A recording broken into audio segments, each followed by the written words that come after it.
আসসালামু আলাইকুম। প্রিয় দর্শক, অন্য মঞ্চের আলাপচারিতায় আপনাদের সকলকে আমন্ত্রণ জানাচ্ছি। আর এদিকে দেখেন আমাদের সালমান শাহ, আমার সিনেমার মানুষ, আহারে কোথায় পাই তাহারে। হ্যাঁ, একটা ছবির সম্পর্ক আমার সাথে, এই ঘর এই সংসার। আপনারা অনেকেই দেখছেন। আমার মনে হয় বাংলাদেশের এই যে যতগুলা চ্যানেল আছে সব চ্যানেলেই একবার না দুইবার না ভাই, আমার মনে হয় 50 বার চলছে এই পর্যন্ত। প্রত্যেকটা চ্যানেলে বহুবার চলছে এই ঘর এই সংসার। যারা দেখেন নাই তারা দেখবেন, হ্যাঁ, না দেখলে মিস করবেন। যাই হোক, ওই ছবি করতে যেয়ে প্রথম দিনই তার সাথে আমার একটা ঘটনা ঘটছিল, যেটা পরে আমি জানতে পারছি তার মৃত্যুর পর সালমান শাহর মা আমাকে একদিন ফোন দিছিল। তো ওনার ফোন পেয়ে ন্যাচারালি বুঝেনি, তো সালমান শাহর মা অনেক কথার মধ্যে চোখে পানি ঝরতেছিল আমার, উনিও কাঁদতেছিলেন। তখন উনি আমাকে বলতেছিলেন যে আমার ছেলের একটা ডায়েরি আছে, আমার ছেলে ডায়েরি মেনটেন করতো, এটা কি আপনি জানেন? আমি বললাম, না তো। ডায়েরির একটা পাতায় লেখা আছে আপনার কথা। আমি একটু অবাক হইলাম। আমি বললাম, কি লেখছে? ওইখানে লেখা আছে যে বহু ছবি কাজ করলাম, কিন্তু আজকে একটা বহু ছবি কাজ করছি, আজকে একজন সত্যিকারের পরিচালকের সাথে কাজ করলাম, যে পরিচালক আমাকে বকা দিল, আমার চোখের পানি ঝরলো, কিন্তু তার প্রতি রইল আমার শ্রদ্ধা। দেখেন, চোখের পানি ঝরছে, তারপরও আমার প্রতি শ্রদ্ধা। ওই ডায়েরিটা কিন্তু এখনো আছে, আমার মনে হয় পুলিশের কাছে আছে। যাই হোক, কেন ও চোখের পানি ঝরালো এই গল্পটা এর আগেও আমি করছি। যখন আমি সিনেমার নিয়ে কন্টেন্ট বানাইতাম তখন এই আলাপটা করছি, কিন্তু ইদানিং যারা আমাকে ফলো করেন ওনারা নিশ্চয়ই ওই কন্টেন্টটা দেখেন নাই। ওনাদের জন্য বলতেছি, সেদিন ছিল এই ঘর এই সংসার ছবির প্রথম শুটিং।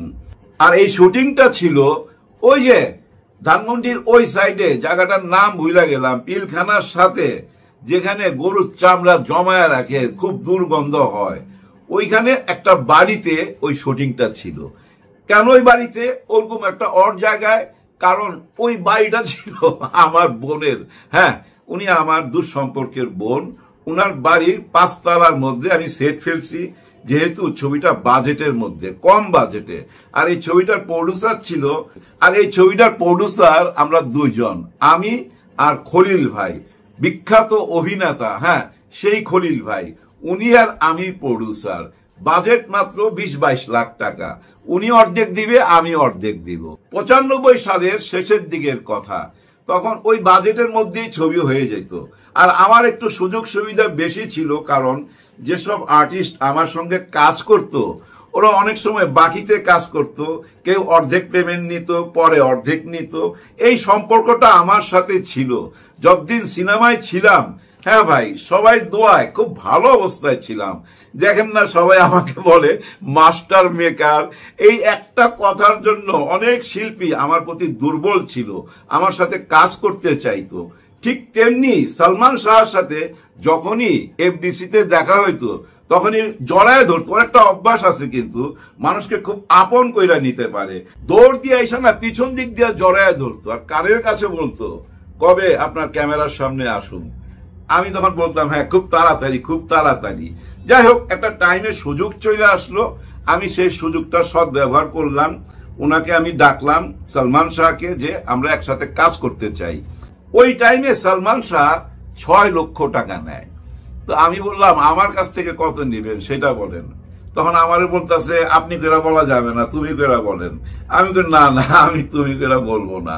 আসলে ভাই ব্রাদার, এই যে সিনেমায় যত নায়ক নায়িকা দেখেন, সিনিয়র জুনিয়র, কাউকে আমি তুমি কইরা বলি না, আমি সবাইকে আপনি কইরেই কথা বলি। ওইটা আমার ভালো লাগে। হ্যাঁ, ভালো লাগে। নায়ক মান্য বহুবার বলছে যে আফসারি ভাই দূর, আপনি আপনি কইরা বললে ভালো লাগে না। আমি না না, আমি তুমি কইরা বলতে পারবো না। আসলে আমার মুখে তুমিটা আসে না। আমার বাসায় যে হেল্পিং হ্যান্ড, যে কাজ করতে আসে না, তাকেও আমি তুমি কইরা বলতে পারি না, আমার মুখে আসে না। যাই হোক, নিজের গুণ গায়ার লাভ নাই। সবাই ভালোবাসা পাইছি, সবাই ভালোবাসা পাইছি বলেই ওই ডায়েরিতে সালমান শাহ লিখছিল যে আমাকে ধমক দিল। হ্যাঁ, ওই ধমকের কথাটায় আসি। ওই দিন শুটিং, প্রথম শুটিং ওই বাড়িটাতে। তো যাই হোক, শুটিং আরম্ভ হয়ে গেছে সকালবেলা, খুব সুন্দরভাবে শুটিং চলতেছে। দুপুরে খাওয়ার ব্রেক দিলাম, খাওয়ার ব্রেক 1 ঘন্টা থাকে। আমি প্রায় সোয়া ঘন্টা পর আবার ক্যামেরার সামনে গেছি, ডাকলাম সবাইকে। সেদিন নাসির খান থেকে আরম্ভ করে রোজি, তন্দ্রা ভাবি, বুলবুল আহমেদ, তমালিকা কর্মকার, আরো কে একজন ছিল, হ্যাঁ দুলারি ছিল, কিন্তু সালমান নাই। কি হলো, খাওয়ার ব্রেক দিলাম, ও গেল কই? তো বাসায় চলে গেছে খাইতে। হায় হায়, এটা কি করলো? আমি এদিক দিয়ে কিন্তু লাইট টাইট জ্বালায় রেডি, শর্ট নিমু, এখন ও নাই। কেমন লাগে মিজাজটা চিন্তা করেন। মনে মনে ভাবলাম, দেখি ঘড়ির দিকে তাকায় থাকি, ঠিক 2.5 ঘন্টা পর আসছে। খাওয়ার ব্রেক কিন্তু 1 ঘন্টা, সে কিন্তু আরো 1.5 ঘন্টা বেশি ব্রেক নিয়ে নিল। তখন মনে মনে ভাবলাম যে বিলাই তো আজকেই মারতে হবে। আজকে শেয়ার করতেছি মনের কথাটা, এগুলা বলি নাই কখনো। এখন আমার মনে মনে চিন্তা, বিলাই বাসর ঘরেই মারতে হবে, মানে আজকেই তো বাসর ঘর, আজকেই ছবির প্রথম শুটিং আরম্ভ হয়েছে, আজকেই বিলাই মারতে হবে। না হলে এই বিলাই আমাকে এই ছবি চলাকালীন খুব ভোগাবে, লেট করে আসবে, নিজের মর্জি মতো চলবে। যাই হোক, একটা টাইমে সালমান যখন ওই যে 2.5 ঘন্টা টাইম খায়া আসলো, তখন আমি তার ইশারায় মেকআপ রুমে ডাইকা নিয়ে গেলাম। একটা রুমকে মেকআপ রুম বানানো হয়েছিল, ওইখানে ডাইকা নিয়ে বললাম যে দেখো সালমান, তুমি আমার অনুমতি না নিয়ে নিজেই একটা ব্রেক নিয়ে নিলা 2.5 ঘন্টার। আমি 1 ঘন্টার ব্রেক দিয়ে হয়তো 15 মিনিট বা আধা ঘন্টা বেশি দিতে পারি। আর সবচেয়ে বড় কথা, তুমি আমার অনুমতি না নিয়ে আমার সেট ছাইরা চলে গেছো। হ্যাঁ ভাই, দেখেন আমার সেট ছাইরা কিন্তু এই যে ম্যাডাম শাবানা, উনিও কোনোদিন যাইতো না। নায়ক আলমগীর সাহেব, কত বড় নায়ক, ওনাদের নিয়ে আমি ছবি করছি, কখনোই না। ম্যাডাম যদি ওয়াশরুমও যাইতো না, দূর থেকে আমাকে এরকম করতো, এরকম আওয়াজ শুনলে আমি তাকাইতাম, উনি এরকম আস্তে করে দেখাইতো কায় আঙ্গুলটা। মানে একজন ছাত্র যেভাবে টিচারকে দেখায়া ওয়াশরুমে যায়, ঠিক একই ব্যাপার, আমার অনুমতি ছাড়া কেউ যায় না। আর এটা আমার একটা ইগো প্রবলেম আছে, কারণ আমি পরিচালনাটাকে মনে করি একটা যুদ্ধের মতো। ওইখানে আমি জেনারেল, আমার অর্ডারই সব চলতে হবে, আমি যা বলবো তাই হইতে হবে, এরকম একটা ব্যাপার আমার ভিতরে কাজ করে। আর ওই কাজ করে বইলে অনেকে কিন্তু আমাকে আবার বলে এই লোকটা একেবারেই চামার, কোনো কিছুই ছাড় দেয় না। হ্যাঁ ভাই, সিনেমায় আমি কোনো কিছু ছাড় দেই না। আর ওই ছাড় দেই না বইলেই একটা টাইটেল পাইছিলাম, যেটা একটু আগে বললাম। যাই হোক, তখন আমি তাকে বললাম যে তুমি আমার অনুমতি ছাড়া যেহেতু গেছো, সেহেতু আমি এই ছবিটা করব না। তোমাকে আমার অ্যাডভান্স দেওয়া আছে 2 লক্ষ টাকা, 4 লক্ষ টাকা তোমার সাথে আমার কথা, তুমি স্যাক্রিফাইস করছো, থ্যাংক ইউ। ওই 2 লাখ টাকা ফেরত দেওয়ার দরকার নাই, ছবিটা এখানেই stop, full stop, enough is enough. এরকম একটা ভাব ধইরা রুম থেকে বাইরে আমি ছাদে চলে গেছি। এদিকে কি হয়েছে জানেন, সে অঝরে কাঁদতেছিল। আর ওই কান্নাটা দেখছে কে জানেন? এই যে আমাদের শিল্পী দুলারি, নাসির খান, এরা। এরপরে রোজিকে ডাকছে, রোজিকে বলছে দেখো মেকআপ রুমে সালমান কাঁদতেছে। সালমান তো বলতো না, সবাই ইমন বইলা ডাকতো, ইমন কাঁদতেছে। এখন সবাই তাকে বলতেছে কি হয়েছে, কি ঘটনা, কোনো পারিবারিক ব্যাপার না অন্য কিছু। আসলে আমি যখন বকা দিছি, বকা দেই নাই মানে শাসন করছি, তখন তো কেউ ছিল না। কিন্তু সে তখন সবাইকে বলছে ছবিটা উনি বন্ধ করে দিছে, আমি ওনার অনুমতি না নিয়ে বাসায় গেছিলাম, এটা আমি ভুল করছি, আমি সরি। যাই হোক, একটা টাইমে ছাদে আসছে সবাই, সালমান আসে নাই। সবাই এসে আমার বলতেছে যে ও সরি বলতেছে, নিচে আসেন। বিশেষ করে আমাদের খলিল ভাই, কারণ খলিল ভাইও তো এই ছবির প্রডিউসার, আমরা 2 জন প্রডিউসার বলতেছে নিচে আসেন, খুব কাঁদতেছে। আয়সা দেখি ভাই চোখ টোক ফুইলা গেছে। এমনি ফর্সা মানুষ, জানেন ও মেকআপ ছাড়া শুটিং করে, কিন্তু কোনোদিন মেকআপ নেয় না, কিন্তু মেকআপ রুমে বসে আড্ডা মারে, কিন্তু মেকআপ নেয় না। একটা তাওয়াল থাকে তার, ওই তাওয়ালটা বরফের মধ্যে দেওয়া থাকে, ওইটা নিয়ে খালি মুখ মুছে, আর মুখে ডলা দিলেই না লাল হয়ে যায় চেহারা। প্রত্যেক শটের আগে ওরকম মুখের মধ্যে ওই তাওয়ালটা ডলা দেয়, দিলেই লাল হয়ে যায়। পর্দায় যে সালমান শাহকে আপনারা দেখেন, বাস্তবে সালমান শাহ আরো সুন্দর ভাই, আরো অনেক সুন্দর, আমি বুঝাইতে পারুম না। যাই হোক, ওই দিন থেকে পুরা ছবিটা এত সুন্দরভাবে আমি পার করছি, পুরা সহযোগিতা পাইছি আমি সালমান শাহ, পুরো সহযোগিতা। কখনো 1 মিনিট লেট করে আসে নাই। যদি আমি 9টায় বলতাম না, ও 8:45 চলে আসতো। আর সবচেয়ে বড় কথা কি জানেন, ওর মধ্যে ভনিতা ছিল না। যা কিছু ছিল একদম খাঁটি ব্যাপার, কোনো ভনিতা ছিল না, কোনো নাটক ছিল না, ওই যে লোক দেখানোর ব্যাপার তা ছিল না। কিন্তু একটা ছবি ওই আমলে খুব ভাইরাল হয়েছিল। ছবিটা কেমন ছিল, ও আমার মাথার মধ্যে ছাতা ধরে রাখছে আর আমি ক্যামেরায় কাজ করতেছি। আপনারা হয়তো অনেকেই জানেন, অনেকেই জানেন না, আমি কিন্তু আমার ছবির এই যে ক্যামেরার ব্যাপারটা আমি দেখভাল করি। ক্যামেরা সেকশনে একজন থাকে, থাকবে না কেন, নিশ্চয়ই থাকে, তারই দায়িত্ব, কিন্তু এটা আমার নিয়ন্ত্রণে থাকে। আমি মনে করি ক্যামেরার উপরে যদি কোনো পরিচালকের অধিকার না থাকে, অধিকার কথাটা মনে রাখেন, ক্যামেরার উপরে যদি তার অধিকার না থাকে, সে কোনোদিন পরিচালক হইতে পারবে না। যাই হোক, আমার এই ঘর এই সংসার একদিন শেষ হইল, রিলিজ হইল, কিন্তু রিলিজে আমি ভালো ফলাফল পাইলাম না। কেন পাইলাম না জানেন? আমার ছবির সাথে রিলিজ হয়েছিল রুটি নামে একটা ছবি, রুটি। ওখানে মেহেদি ছিল, মান্না ছিল, আরো কিছু নায়িকা ছিল। ওই ছবিটা ছিল ভাই একেবারে খোলামেলা। এনায়েত করিম ছিল পরিচালক, আর আমার ছবিটা ছিল টোটাল সোশ্যাল ইমেজের একটা ছবি, যে ছবিটা ঘর সংসার নিয়ে, যার জন্য ছবির নাম এই ঘর এই সংসার। যাই হোক, ছবিটা রিলিজের পর তেমন ফলাফল না পাইলো। 1 মাস পর এই ছবিটা আবার পিক নিল, মানে আলোচনার শীর্ষে চলে আসলো। কিন্তু কেন? এই যে 1 মাসের কথা বললাম, এই 1 মাসের একদিন আগের ঘটনা বলি এবার। সকালে ঘুম থেকে উঠা শুনি সালমান শাহ নাই পৃথিবীতে। কি হয়েছে? ও আত্মহত্যা করছে, এরকম একটা কথা শুনলাম। আমার মনের মধ্যে তখন প্রশ্ন উঠলো, কিরে, গতকাল রাত্রেই তো ও আমার সামনে দিয়ে গেল, ওর বউ গেল, সাথে বাদল খন্দকারকে নিয়ে গেল, বিখ্যাত পরিচালক বাদল খন্দকার। সালমান শাহ ডাবিং করতেছিল ডাবিং থিয়েটারের ভিতরে, সেখানে শাবনূর ছিল এবং সালমান শাহ ছিল এবং এই সামিরা ছিল। সামিরাকে নিয়ে কিছু কথা বলবো আমি, আগে এই ডাবিং এর কথাটা বইলা নেই। তো ওরা ভিতরে ডাবিং করতেছিল। কেন সামিরা আসতো? সামিরা আসতো এই জন্য, যখনই শাবনূরের সাথে সালমানের কোনো কাজ থাকতো তখন ইনি আসতো, কারণ ওনার ভিতরে একটা সন্দেহ কাজ করত যে শাবনূর আর সালমান শাহর ভিতরে কোনো সম্পর্ক আছে, এরকম একটা ব্যাপার তার ভিতরে কাজ করত। যার জন্য শাবনূরের যেখানে শুটিং থাকতো, ডাবিং থাকতো, এই সামিরা যেত।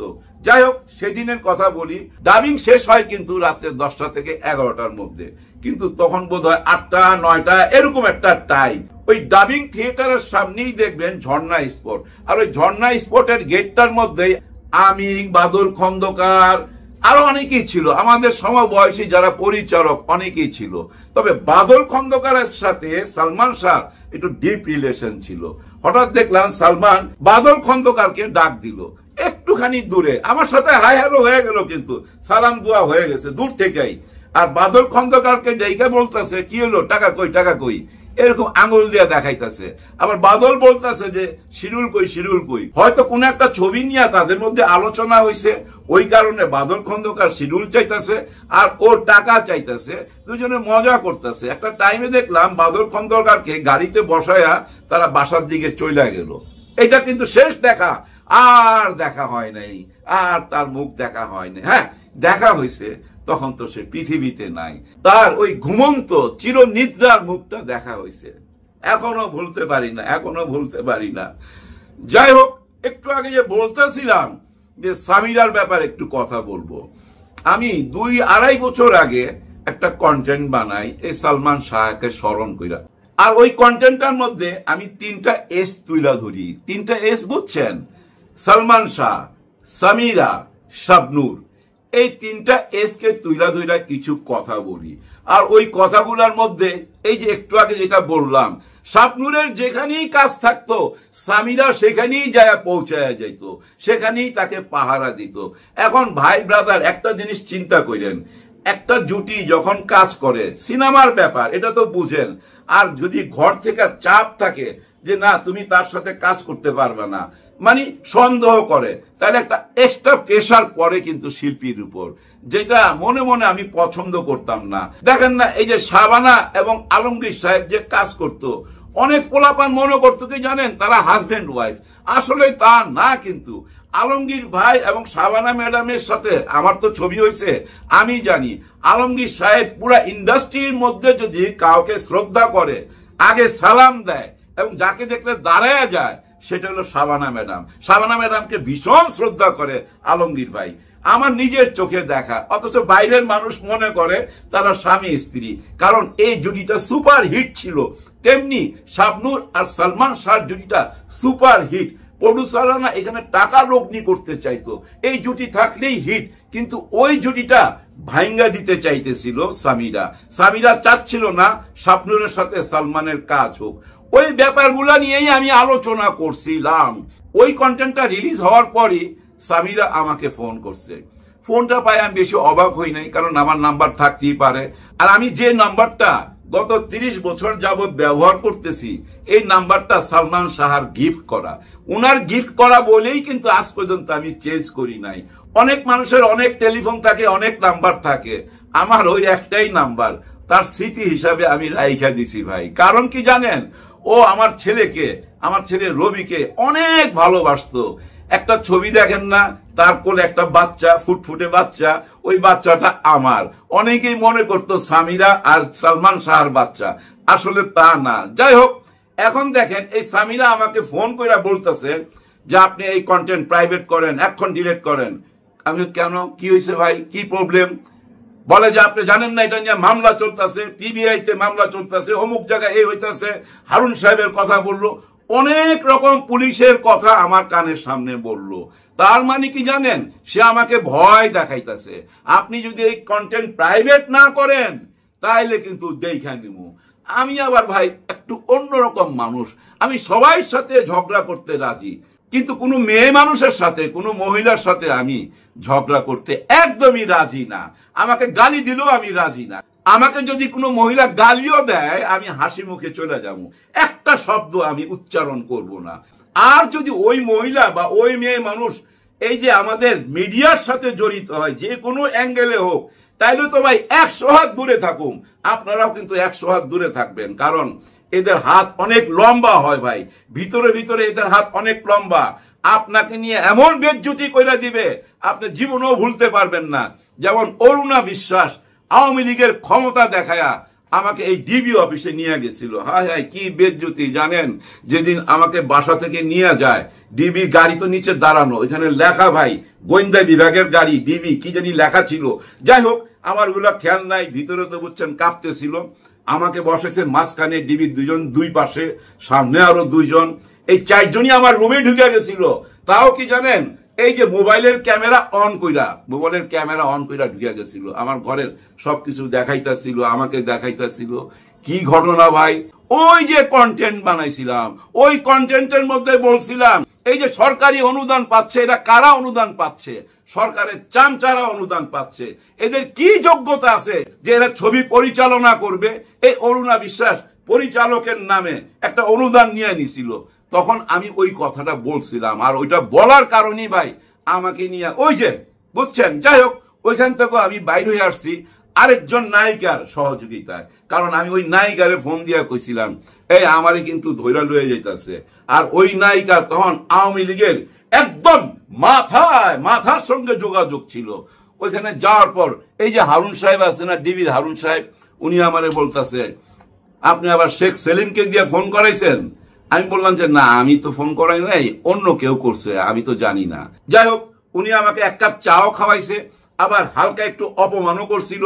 আমাকে বলতেছিল ক্যামেরার সামনে তো দেখি হাত পা নাইরা কথা বলেন, এখন এত ম্যাও ম্যাও করেন কেন? মানে আমি তো ওনার সামনে একদম চুপ, মাথা নত, ভয়ে, বুঝছেন না। আবার আগেই করছি কি জানেন, সানগ্লাসটা খুইলা চোখটা দেখাইছি, যে দেখেন কিছু মনে করেন না আমার সানগ্লাস।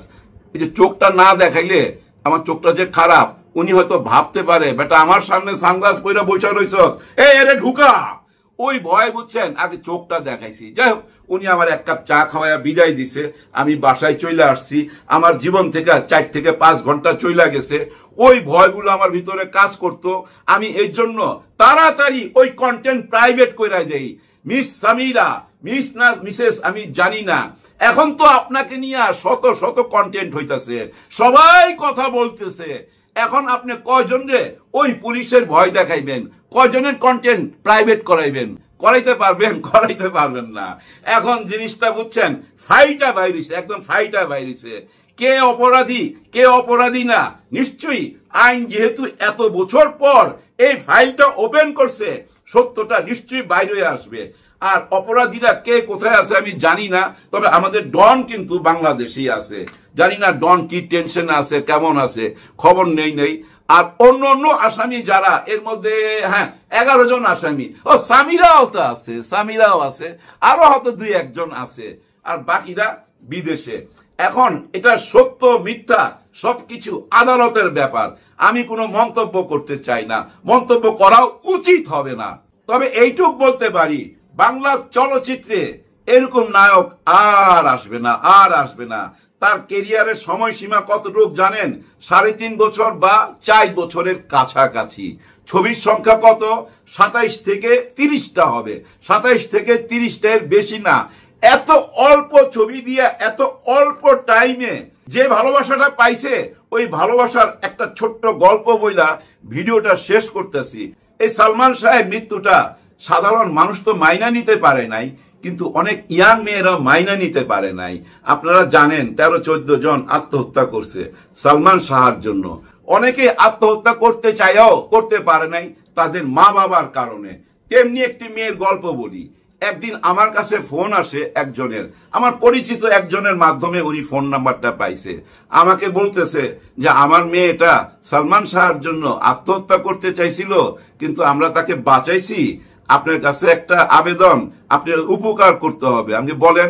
উনি আমাকে বুঝায় বললেন যে আমার মেয়ের চিকিৎসা চলতেছে, কাউন্সেলিংও চলতেছে। কাউন্সেলিং মানে ওই যে বুঝায় আর কি, অনেক কিছু বুঝায়। তোমার মনের মধ্যে কি আছে, কেন তুমি আত্মহত্যা করতে চাও, তোমার এখন কি ইচ্ছা হইতাছে, মানে স্বপ্নের কথাগুলা, তার ভিতরের কথাগুলা জানতে চায়। ওই ভিতরের কথাগুলা যায় না। মনোবিজ্ঞানের ডাক্তার যে সে বলছে যে এই মেয়েকে এফডিসিতে নিয়ে যান। এফডিসিতে যেখানে যে চেয়ারে সালমান শাহ বসতো, যে মেকআপ রুমে মেকআপ নিত, যে ফ্লোরে শুটিং করতো, ওই জায়গাগুলা দেখান। ওগুলা তার দেখার ইচ্ছা ভীষণ ভাবে, এগুলা দেখান। এগুলা দেখালে সে মনে শান্তি পাবে। এই কথাগুলো আমাকে বলছে। তাই আমি বললাম যে ঠিক আছে আপনি আসেন। তখন আমি বললাম ঠিক আছে, আপনি সকাল 10টা থেকে 11টার মধ্যে এফডিসিতে আসেন, আমি থাকবো। ওই দিন আমার কোনো কাজ ছিল না, আমি অপেক্ষা করতেছিলাম গেটে, কারণ গেটে তো ওনাদেরকে ঢুকতে দিবে না। যাই হোক, ওনাদের গাড়ি যখন আসলো আমি একটু চমকাইলাম, কারণ খুব দামি গাড়ি ভাই, মার্সিডিজ গাড়ি নিয়ে আসছে। এবার চিন্তা করেন। যাই হোক, ওনাদেরকে ভিতরে ঢুকাইলাম এবং 3 নম্বর মেকআপ রুমের, যে মেকআপ রুমে সালমান শাহ বেশি মেকআপ নিত, এসি রুম ছিল, ওইখানে নিয়ে গেলাম। নিয়ে যাওয়ার পর যখন বললাম ওই মেয়েটাকে, মেয়েটা দেখতে অনেক কিউট, অনেক সুন্দর ছিল, মা দাঁড়ায় ছিল এবং কিছু আত্মীয় স্বজনও ছিল। মেয়েটাকে যখন আমি দেখাইলাম যে এই চেয়ারটার মধ্যে বৈশা ও মেকআপ নিত, ওরে ভাই বিশ্বাস করেন, ওই চেয়ারটার উপরে ঝাঁপায়া পড়ে গেল ওই মেয়েটা এবং চিৎকার করে কাঁদতেছিল। চেয়ার নিয়ে নিচে পড়ে গেছে, কিন্তু ওর মা বলছে কেউ ধরেন না, কাঁদতে দেন। ইচ্ছা মতো কানলো ভাই, কানতে কানতে কাহিল হয়ে গেল। যাই হোক, পরে তারে কোক টোকাইনা খাওয়াইলাম, বুঝাইলাম এবং আমার এই ঘর এই সংসার ছবি নিয়ে তার সাথে গল্প করলাম। সে আমার কাছে বারবার জানতে চায় সে কি খাইতো, কেমন ভাবে কথা বলতো, বুঝিনি তো, আবেগের ব্যাপার। যাই হোক, আমিও বোধহয় একটু আবেগে ঝইরা করতেছি এখন। আমার ভিতরে আবেগের ফ্যাক্টরি চালু হয়ে গেছে। আহারে কোথায় পাই তাহারে। সবাই দোয়া করবেন, সবাই দোয়া করবেন।